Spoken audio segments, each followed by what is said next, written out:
I just want you guys to know that manifesting is easy. Your self-concept, I will always tell you to start with that first. Who do you think you are? What do you believe about yourself? How do you want people to treat you? SPs treating you like shit? Excuse me, no, I don't accept that type of behavior. That was the old me. This is the new me. And the new me, I don't even entertain people that treat me like that. Tell a new story. Peace, beautiful people. This is Danielle, and you're watching Fly Girls Manifesting. How are you guys doing? So, in today's video, we're going to be talking about self-concept and how your self-concept, how you feel about yourself, what you're saying about yourself, what you think people view you as, who do you think you are when it comes to how you show up in this world, how that is actually helping you to manifest your actual 3D reality. I just want to start off by saying also that I want my audience to know that on this channel we talk about all things spirituality, deliberate conscious manifesting, and yes, self-concept. How you can get those inner conversations that you're having, your thoughts, your emotions, your mental diets, all of those things to become aligned with what it is that you are desiring to bring into your life. That is what this channel is about. So, let's get into the topic of this video. So, a lot of people, I've been looking at some comments and answering emails, and the number one question that people seem to maybe have a question about is, do you need self-concept? Do you need self-love? Do you need all of these different techniques and tools to manifest your desires? And the truth of the matter is that no. You're always manifesting. Manifesting means to bring into fruition, to make it come into your present, touchable, tangible feeling and senses. That's all that manifesting means. It doesn't mean that you have to go and spin around in a circle and spit on your teddy bear and then jump up and down and do 10 jumping jacks and then that's how you get your manifestation. That's not what manifesting means. What it means is that you are creating, you are projecting. Everyone as you pushed out, yes, we talk about those things. We also talk about how you need to be affirming for the things that you desire in your life. Consistently focused on telling your new story. And I do want to say on this channel that even though I share a lot of Neville's teachings on my channel, if you look at some of my other videos, which I'll link a playlist for you, I don't only talk about Neville's teachings, I also talk about spiritual law of attraction, law of assumption. I also share things that I've experienced in my personal life. Also, I share stories with clients. I talk about all types of things when it comes to spirituality and deliberate manifestation. So, let's get into how your self-concept is shaping your world. Neville teaches about this in a very, very clear way. It's basically what you're saying about yourself. It's how you view yourself. Everything starts from within you. This is how your world, your reality in front of you is shaped. You could get a grip on how you view yourself, right? Like, for example, me, I'm self-employed, I'm an entrepreneur. Before I was an entrepreneur, I actually worked a 9 to 5. And I believed at that point that I needed to clock in to make money. That was my self-concept. And also when I wake up and when I go to bed, telling myself that, Danielle, you can generate clients, you could use your talents and your gifts to be monetarily compensated, and you can be happy while you do it. Because Lord knows that I used to go into work and I was very good at being a restaurant manager. I was the general manager, all that good stuff, trainer, all that good stuff. But I just was not, that wasn't my purpose. I'm living my purpose now. I had to change my self-concept. I had to believe that people who look like me can make 6 figures. I had to believe that people like me can build a home-based business and work from home and make their own schedule. I had to start to look at myself as that. So I did that with affirmations. I did that with visualization, and inner conversations were my number one thing.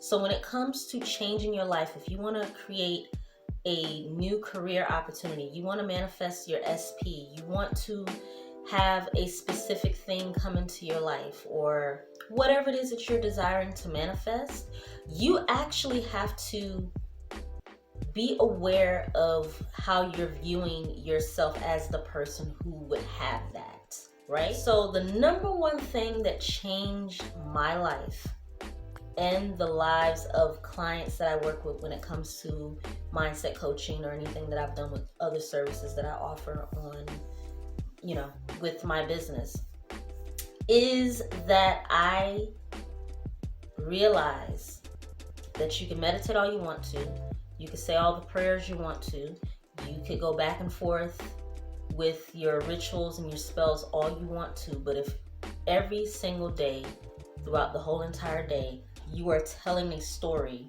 that is contradictory to your desires, you're not going to see your manifestations come the way that you deserve to have them come.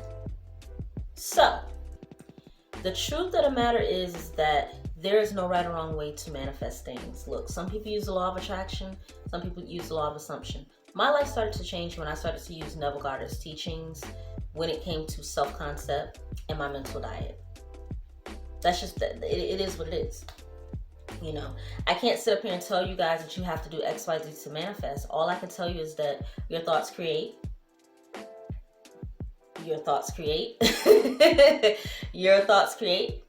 And what is the story? What are the inner conversations that you're saying to yourself?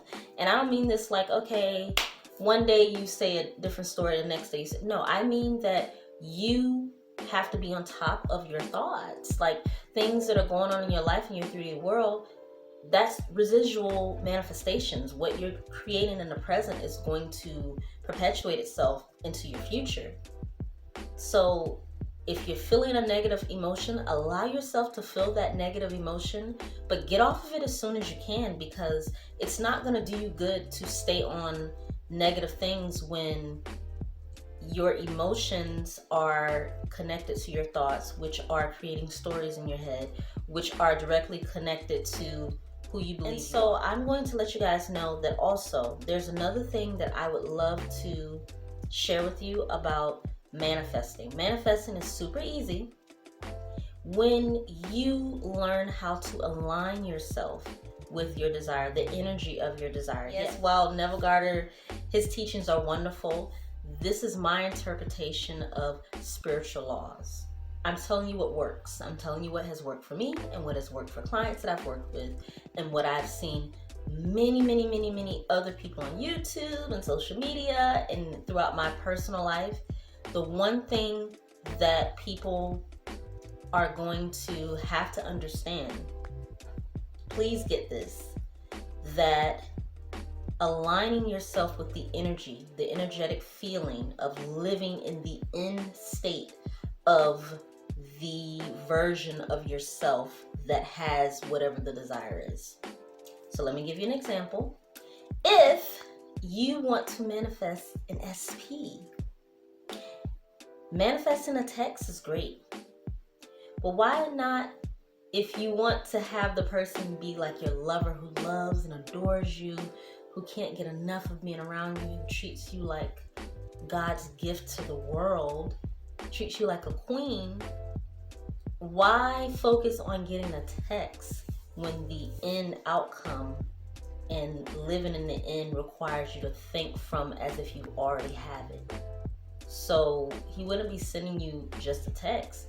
He would be cooking for you, rubbing your feet. You guys would be picking out patterns in the house because you live together. You'd have a ring on your finger if you want to be married because you guys are married. You'd be talking about when do you guys want to have children? And also you would be having conversations about, wow, thank you so much for everything that you do for me. I love you so much. Happy 10-year anniversary, my love. We've been married happily for so long. That would be living in the end, right? At least that's how I interpret living in the end. How would I feel being with the love of my life? So manifesting a text message is cool, but if you want the whole shebang, like, let's just go for the gusto and get to the nitty gritty of it. You know, the feeling, the emotion of living in the end is not just like the middle stuff. If we're talking about Neville's teachings, since everybody likes to argue about Neville's teachings, which I think is so silly, everybody's interpreting his teachings the way that they want to. But one thing I'm not going to do is tell you guys to do anything. I'm going to show you what has worked for me, and I'm going to give you the information. And what I would implore you to do is to test this stuff out for yourself. Test inner conversations. Have conversations with your SPs in your head. At the end outcome, the living in the end, how would you feel after you have your manifestation? What is that emotion? And stay there. Tell the story of how you would feel after you have the manifestation. Stay there. Keep your thoughts there. Rehearse your thoughts before bed and upon waking up. That's what I have been able to do to change my whole world with anything that I have manifested deliberately. And my clients will tell you the same thing too. So I just want you guys to know that manifesting is easy. Your self-concept, I will always tell you to start with that first. Who do you think you are? What do you believe about yourself? How do you want people to treat you? SPs treating you like shit? Excuse me, no, I don't accept that type of behavior. That was the old me. This is the new me. And the new me, I don't even entertain people that treat me like that. Tell a new story. Stay in your story. So moving forward, if you have any questions for me, email me. Check the description box because I do have some exciting things that are happening on the channel. And if you check the description box, you'll be able to find out what that is. Trust your own intuition, and I think you will be perfectly fine. So enjoy the rest of your day, and I love you guys dearly. Thank you for all the new subscribers. You guys are so beautiful. I'm enjoying the comments and the emails that you guys are sending me, and yeah, it's like it's beautiful. So enjoy your day. Bye guys.